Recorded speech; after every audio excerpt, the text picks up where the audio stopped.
আমার বিবেচনায় আমি এই নির্বাচন কমিশনকে এই ধরনের নির্বাচন করার জন্য যোগ্যই মনে করি না। আমার কাছে মনে হয়েছে এটা খুবই আনাড়িভাবে তারা কাজকর্ম, তাদের মধ্যে প্রচুর আনাড়িপনা আছে, তাদের মধ্যে প্রচুর অযোগ্যতা আছে, অনভিজ্ঞতা আছে, এবং তারা শেষ পর্যন্ত নির্বাচনটা কিভাবে করবে এটা নিয়ে আমার প্রচুর সন্দেহ আছে। আমি কতগুলি ঘটনা বলি আপনাকে।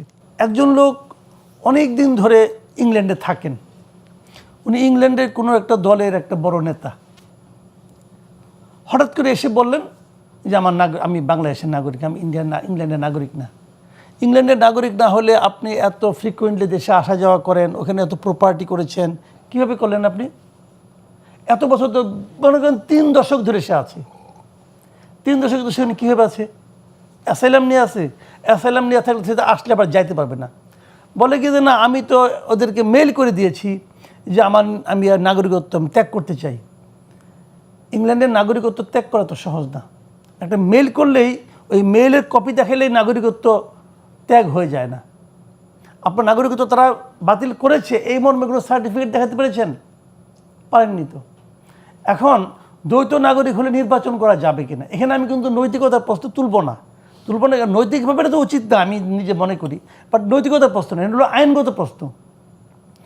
আইনের আলোকে এটা করা যায়। বাংলাদেশের যে আরপিও আছে, যেটা নির্বাচনী আইন, সেই আইনের আলোকে এটা করা যায় না।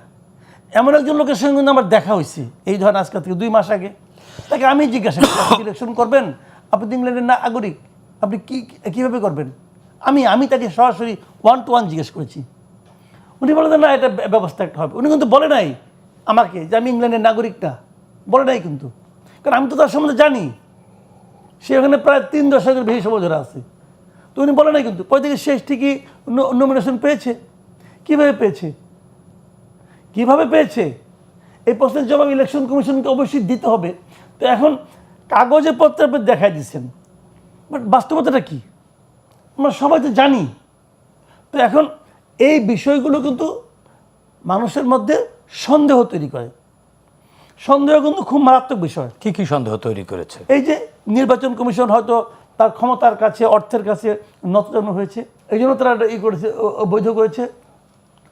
আমি যতটুকু শুনেছি ওই নাকি বলছে আমি মেল করে দিয়েছি, আমি আর নাগরিক থাকতে চাই না, হয়ে গেল।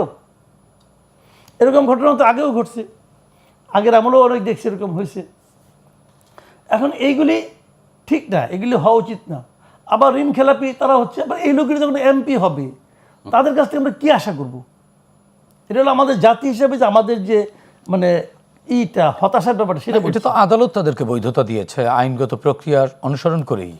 আদালত বৈধতা দিয়ে রাখে, সবাই আদালতে গিয়েছিল না তো। অনেকে তো ইলেকশন কমিশন রিটার্নিং অফিসার দিয়ে দিচ্ছে।